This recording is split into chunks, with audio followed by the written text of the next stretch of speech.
Bonjour messieurs dames, je me permets aujourd'hui de faire une petite vidéo pour vous donner en fait quelques indications pour faire l'exercice 32 du dossier. Alors si vous regardez, si vous prenez cet exercice 32, on a deux fois la même chose à faire finalement. Je vais l'expliquer dans le cas du premier exemple. Donc on vous donne dans la première partie l'équation paramétrique d'une droite D et deux points A et B. Alors qu'est-ce qu'on va faire avec cette droite D et ces deux points A et B? Eh bien la première chose est de calculer les coordonnées du point P qui se trouve donc sur la droite D et qui est équidistant des points A et B. Équidistant veut dire à la même distance de A et de B.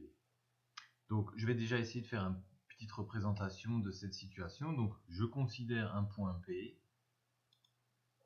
sur ma droite D que j'ai dessiné donc ici.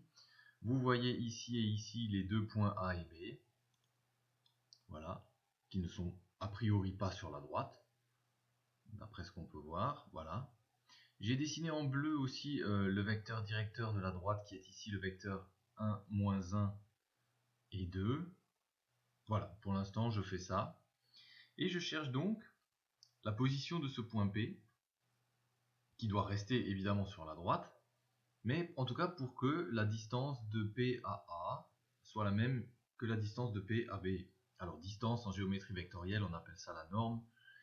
Il va simplement falloir écrire une équation en disant que la norme du vecteur AP ou PA est égale à la norme du vecteur PB ou BP.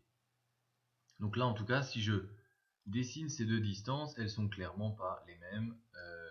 Entre P et A, j'ai 14,4 unités de distance, et entre P et B, j'ai un peu plus que 20 unités de distance. Mais on remarque, en effet, si je déplace maintenant mon point P sur ma droite, les distances vont évidemment bouger, et il existe une position pour laquelle les deux distances vont être égales. Alors, évidemment, c'est pas si facile à trouver, mais on s'en rapproche ici. Vous voyez que voilà, là je suis vraiment pas loin de la position où les deux distances sont les mêmes.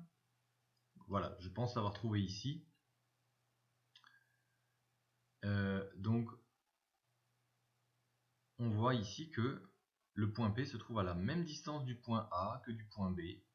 Si je continue à descendre, évidemment, l'écart se creuse à nouveau, et donc là, on perd la même distance. Voilà. Donc, le but, c'est vraiment de positionner ce point pour arriver sur cette position que j'ai trouvée, et pour avoir donc la même distance entre A et P et B et P. Alors, comment faire ça? Si j'écris les coordonnées de mon point P, si j'écris ça, donc c'est mon inconnu, si j'écris ça x, y et z, et que j'écris ensuite une équation donc avec la norme du vecteur AP est égale à la norme du vecteur BP, vous pouvez déjà me dire qu'on ne pourra pas résoudre cette équation, puisqu'il y aura une seule équation, c'est-à-dire l'équation avec les deux normes, et trois inconnus qui sont dans les coordonnées du point P, x, y et z. Donc comme la dernière fois, comme ce qu'on a vu la semaine dernière, je crois que c'était dans l'exercice avec la pyramide, eh bien, on va utiliser cette information que P n'est pas n'importe quel point de l'espace. Donc x, y, z, c'est trop général pour le caractériser. On sait que ce point se trouve sur la droite. Et donc les coordonnées du point P peuvent être écrites de cette façon-là, puisque l'équation de la droite que vous pouvez voir ici me permet de dire que l'x de n'importe quel point de la droite peut s'écrire 3 plus k. De même, l'y peut s'écrire moins 2 moins k, et le z peut s'écrire 2 plus 2k. Il suffit de regarder l'équation de la droite pour obtenir ça. Avec ceci maintenant, vous pouvez trouver la valeur de k qui va vous donner donc une distance, une norme de AP égale à la norme de BP, et vous pourrez alors trouver la position du point P qu'on a obtenu ici en déplaçant simplement avec le curseur le point P. Donc voilà ce qu'il vous faut faire au départ.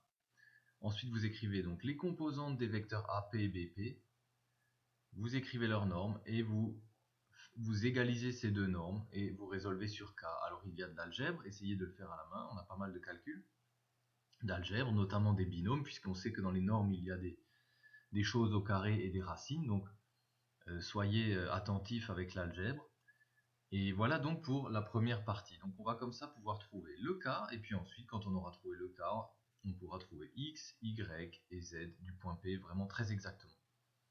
Voilà pour la première chose de cet exercice 32. Ensuite, il y a une deuxième question, on vous dit calculer ensuite les coordonnées du point AD projeté orthogonal de A sur la droite D. Alors qu'est-ce que ça veut dire ça? Je vais essayer déjà d'enlever tout ce que j'ai dessiné là. Voilà, et voilà.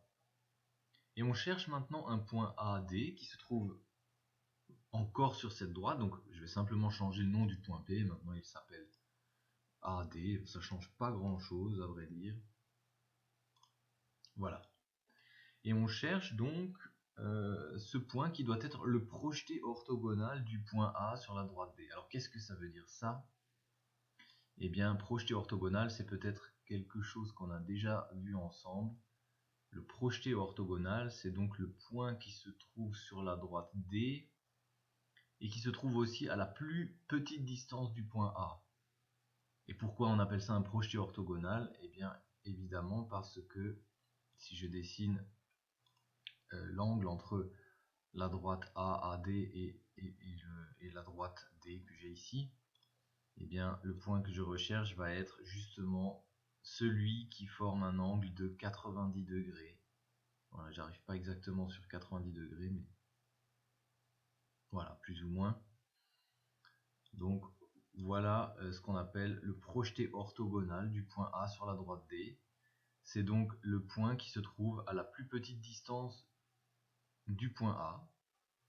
Et automatiquement, on sait qu'en mathématiques, les plus courtes distances sont atteintes par des angles droits. Hein. En général, quand on veut trouver le plus court chemin, il y a très souvent un angle de 90 degrés caché derrière. Voilà. Donc il s'agit maintenant de trouver ce point AD qui n'est pas le même que le point P de tout à l'heure, pas du tout. Le point B ici ne joue plus de rôle dans cette deuxième partie, donc on s'intéresse seulement au point A et à AD. Je vais vous donner une petite indication pour trouver ce point AD. Peut-être vous avez déjà compris l'idée. Donc ce point AD peut encore une fois s'écrire sous cette forme-là. Donc je vais ici simplement noter AD à la place de P, mais c'est exactement la même idée. Donc c'est toujours encore une fois un point de notre droite. Donc on peut l'écrire sous cette forme. Et la chose qu'on va dire simplement, c'est que maintenant le vecteur AAD qu'on peut écrire, n'est-ce pas? Donc on peut écrire les composantes du vecteur AAD en utilisant ceci et les coordonnées du point A. Et bien ce vecteur, il est orthogonal au vecteur directeur de la droite. J'en dis pas plus, orthogonal parce que justement on a un angle de 90 degrés. J'en dis pas plus, je vous laisse avec cette petite indication le plaisir de trouver peut-être le point AD. Voilà, si vous avez compris, vous pourrez alors faire l'exercice numéro 2 de cet exercice 32 sans aucune indication. Voilà, j'espère que cette petite vidéo vous aura servi et je vous souhaite un bon travail. Merci.